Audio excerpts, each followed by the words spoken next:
This is Music, Notes, and More with your host, Jason Ginty. Green Day shoots the moon. Tom Petty gets to meet Elvis. Kid Rock does the most Kid Rock thing ever. Pearl Jam play their very first gig, and John Lennon's piano gets a new home, then goes on tour. All that and much more in this week's Music, Notes, and More podcast for the week of October 20th. This week, back in 1976, the Led Zeppelin film, The Song Remains the Same, premiered in New York City. Now, the filming took place during the summer of 1973 during 3 nights of concerts at Madison Square Garden in New York. Why did it take 3 years to release? Well, a lot of problems cropped up in the planning stages and in the subsequent filming.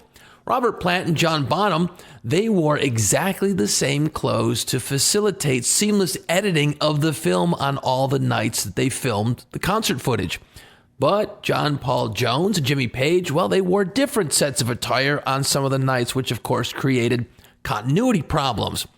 If you see the movie or remember it, Page is seen wearing a different dragon suit in Rock and Roll and the Celebration Day remaster. And yes, he had a dragon suit. Cool.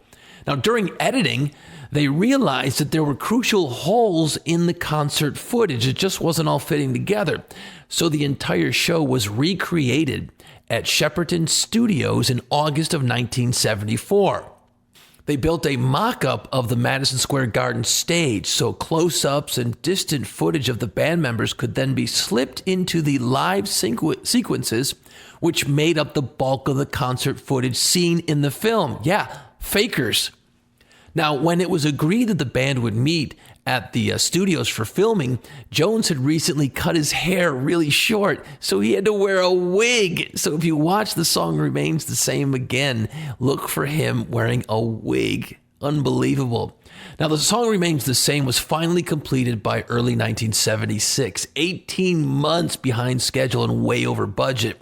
Led Zeppelin's manager, Peter Grant, later said, look, it was the most expensive home movie ever made. And Jimmy Page later said that it was not a great film, but there's no point in making excuses.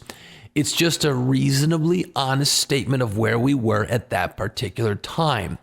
When it finally premiered in 1976, they gave some money to charity. They raised $25,000 for the Save the Children Fund. Going back this week to 1977, Ronnie Van Zant, Steve Gaines, and Cassie Gaines from Leonard Skinner were all killed along with manager Dean Kilpatrick when their rented plane ran out of fuel and crashed into a densely wooded thicket in the middle of a swamp in Gillsburg, Mississippi.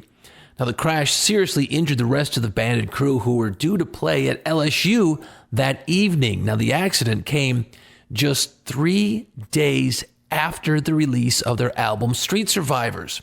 Now, following the crash and the ensuing press, Street Survivors became the band's second platinum album and reached number 5 on the U.S. album charts. The single What's Your Name reached number 13 on the singles charts in 1978.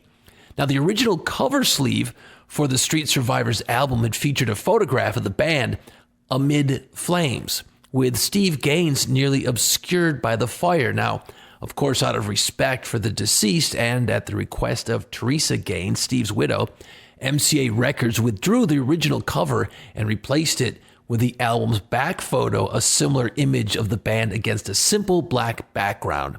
Now, 30 years later, for the deluxe CD version of Street Survivors, the original Flames cover was restored.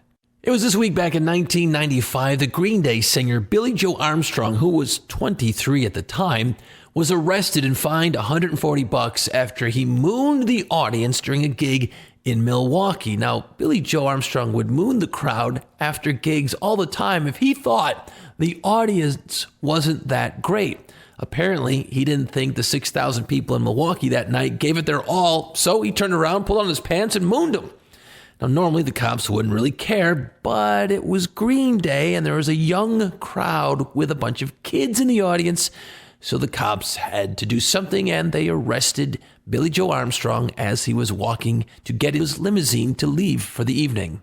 The great Tom Petty was born this week in 1950. Of course, you know him as the frontman of Tom Petty and the Heartbreakers. He was also a founding member of the late 1980s supergroup, the Traveling Wilburys. And of course, his first band was called Mudcrutch. Petty also released a bunch of solo albums, and throughout his career, he has sold over 60 million albums.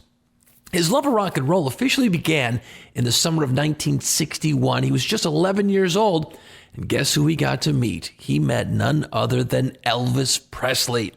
Elvis was shooting a film near where Tom Petty grew up, so hundreds of fans were screaming as the king pulled up in a line of white Cadillacs. Tom Petty says, quote, "He stepped out radiant as an angel. He seemed to glow and walk above the ground. It was like nothing I'd ever seen in my life. After that, I listened to Elvis records nonstop, obsessively, and that's what kicked off my love of music." Tom Petty dropped out of high school at age 17 to join his first band, a southern rock group called Mudcrutch. Later on, when George Harrison first formed the band called the Traveling Wilburys in the late 1980s, it included Harrison, Jeff Lynne of Electric Light Orchestra, Roy Orbison, and Bob Dylan. Now, as legend has it, the musicians went to Bob Dylan's home studio to record a B-side to their single called This Is Love. Harrison had accidentally left a guitar at Tom Petty's house, and when he went to retrieve it, he asked Tom Petty if he wanted to join the session. So the musicians had such a good time that they decided to record a full album. And the song they recorded that day, Handle with Care, became one of the biggest hits for the Traveling Wilburys. Tom Petty's 1989 album called Full Moon Fever, which has the hits Free Fallin', I Won't Back Down, and Running Down a Dream, almost didn't get released. You see, Tom Petty's label, MCA, thought it was going to be a huge flop. It wasn't going to be successful at all.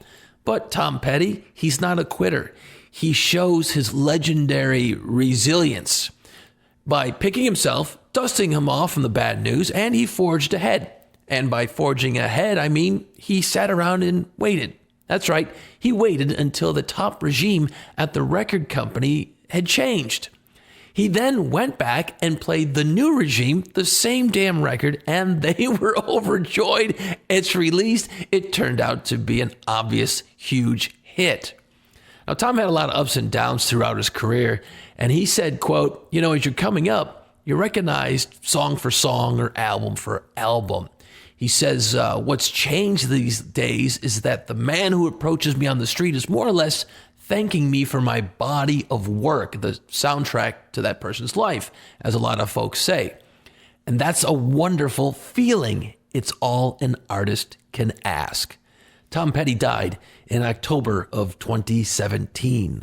This week in 2007, Kid Rock and 5 members of his entourage were arrested after an argument with a man escalated into a fight in a, wait for it, Waffle House in Atlanta after a show. Yeah, that's right. Kid Rock did the most Kid Rock thing you could possibly do.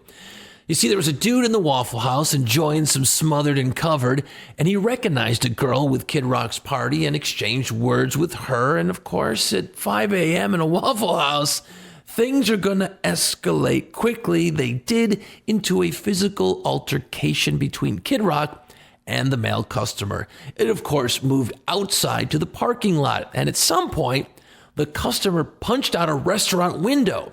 Kid Rock realized, I got to go. So he left in his tour bus and was stopped by the police about a mile down the road from the restaurant, taken into custody on a misdemeanor charge of simple battery.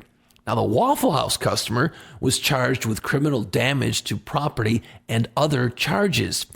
Kid Rock was released from the county jail on bond. Kid Rock's crew must have kicked the guy's ass because he was treated at a hospital for some cuts and bruises, and no one in Kid Rock's group was hospitalized. Now remember, as a good piece of advice, nothing good is going to happen at 5 a.m. at a Waffle House. This week, back in 1966, the Beach Boys' song Good Vibrations made its debut on the U.S. singles chart. Now, it was written by Brian Wilson and Mike Love. The track was recorded over 6 weeks in 4 different Los Angeles studios at a cost of over $16,000. Remember, this is 1966. That's a lot of damn money. Now, the recording engineer would later say that the last take sounded exactly like the first take 6 months earlier. Either way, the record would reach number 1 on the U.S. charts in December of 1966. Back in 1969, this week, Led Zeppelin 2 was released. Now, that's the album with Whole Lotta Love, Thank You, Ramble On, and the others. The Jimmy Page-produced album, which was recorded over 6 months between 4 European and 3 American tours, peaked at number 1 in both the United Kingdom and the U.S., going on to sell over 12 million copies in the U.S. alone. Now, this album is now recognized by pretty much everybody as one of the greatest and most influential rock albums ever recorded.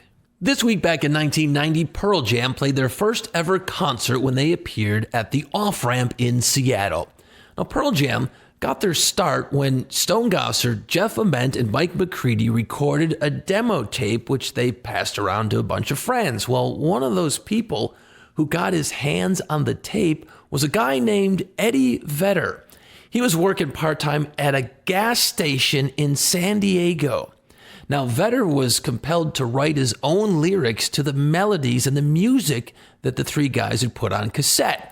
He recorded his lyrics, sang on the cassette, and sent the tape back up north to the guys who made the demo, who were blown away by what this unknown guy named Eddie Vedder had put together. Now, almost immediately, they call up Eddie Vedder and they get him a one-way ticket to Seattle. A week later, he was officially in the band. Now, at first, they called themselves Mookie Blaylock after the then New Jersey Nets point guard. They rehearsed and they played to about 300 people at the Off-Ramp in Seattle. Then they laid low for quite a while, and then they opened for the band Soundgarden. Within a year, they would sign a record deal with Epic Records and begin working on their now classic album called 10. It was in 2000 this week that George Michael, yes, the guy from Wham, right? Yeah, he paid $1.5 million for the Steinway upright piano on which John Lennon wrote the song Imagine. Now, the piano wasn't perfect. It had a couple of burns from where Lennon left a cigarette burning. George Michael said, quote, "I know when my fingers touch the keys of that Steinway, I will feel truly blessed. And parting with my money has never been much of a problem. Just ask my accountant." Now, George Michael outbid Robbie Williams and the Oasis brothers. George recorded a song on it, and then he had it put in a museum in England. Then later on, he ships the piano to the United States, and it ends up in New Orleans for a photo session in 2007 in hopes that the visit will heighten awareness of the plight of the hurricane-stricken city. Now, the city was still trying to recover from Hurricane Katrina at the time. The brown Steinway upright piano was photographed in the lobby of the Ogden Museum of Southern Art and also at Lafitte's Blacksmith Shop bar on Bourbon Street. That's right, it was there amongst all the drunk people. Its stop in New Orleans was part of a worldwide tour of sites where acts of violence have taken place and locations that capture the human spirit.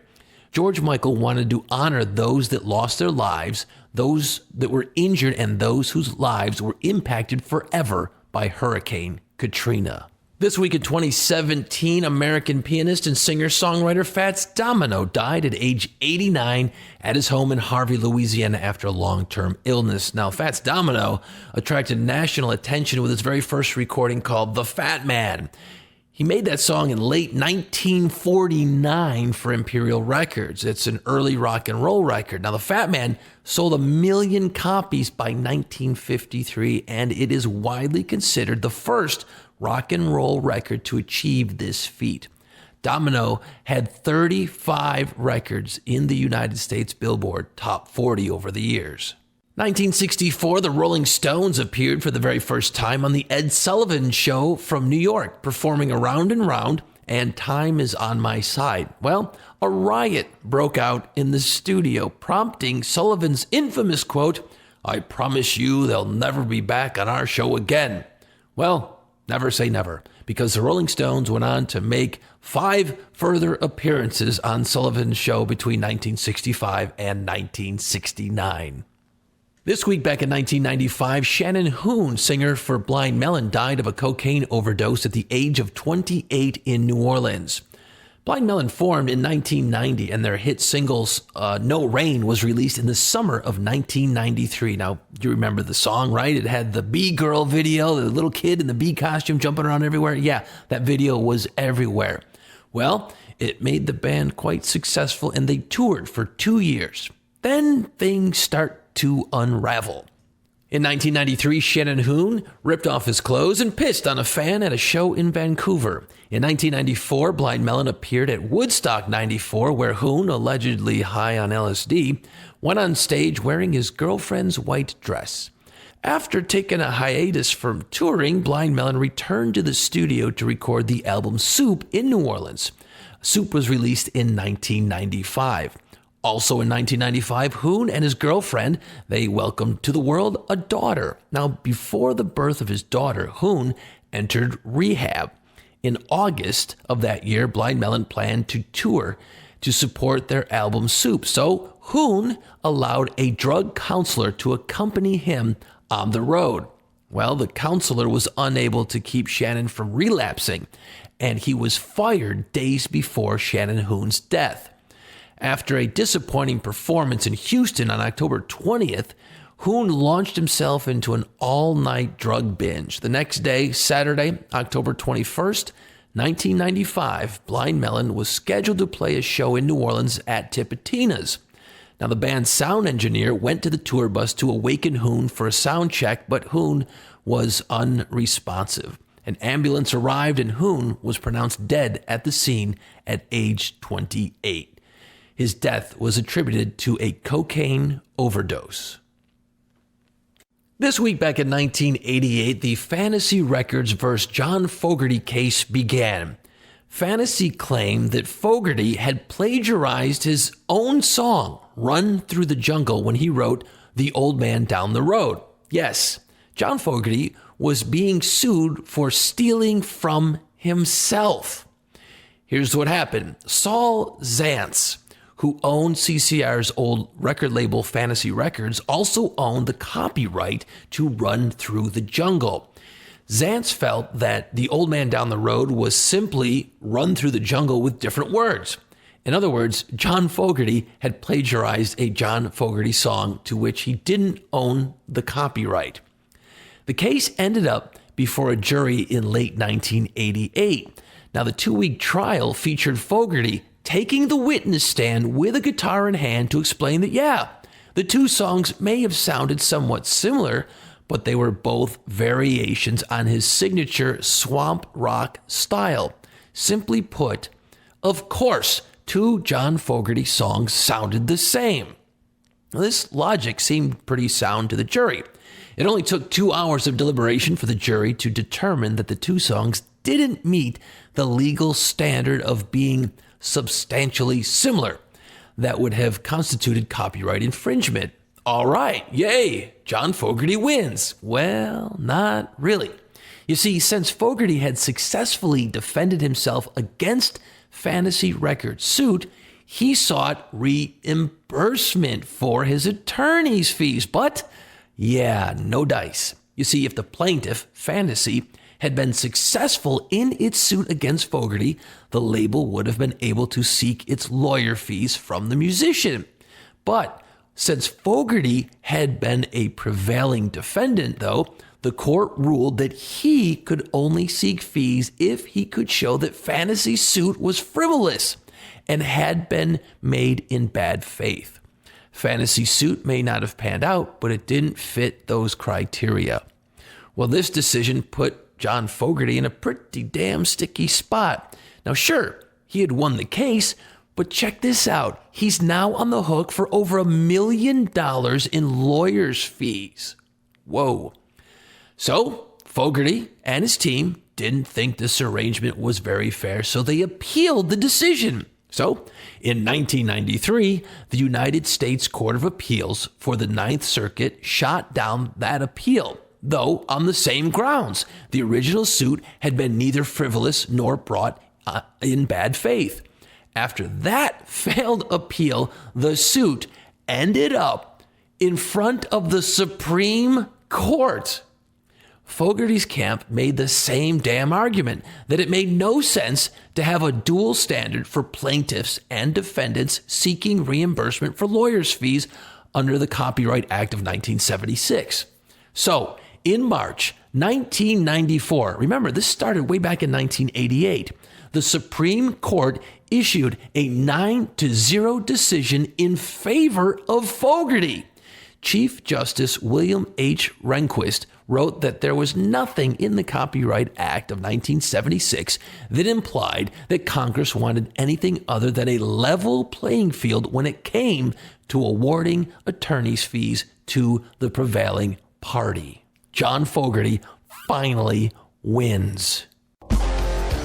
The Music Notes and More podcast is written, produced, and voiced by me, Jason Ginty. Why? Because it's fun, and I dig doing it, and I hope you like listening to it. Subscribe to wherever it is you listen to this podcast, and don't forget to follow me on Twitter, Instagram, Facebook, and all over the place.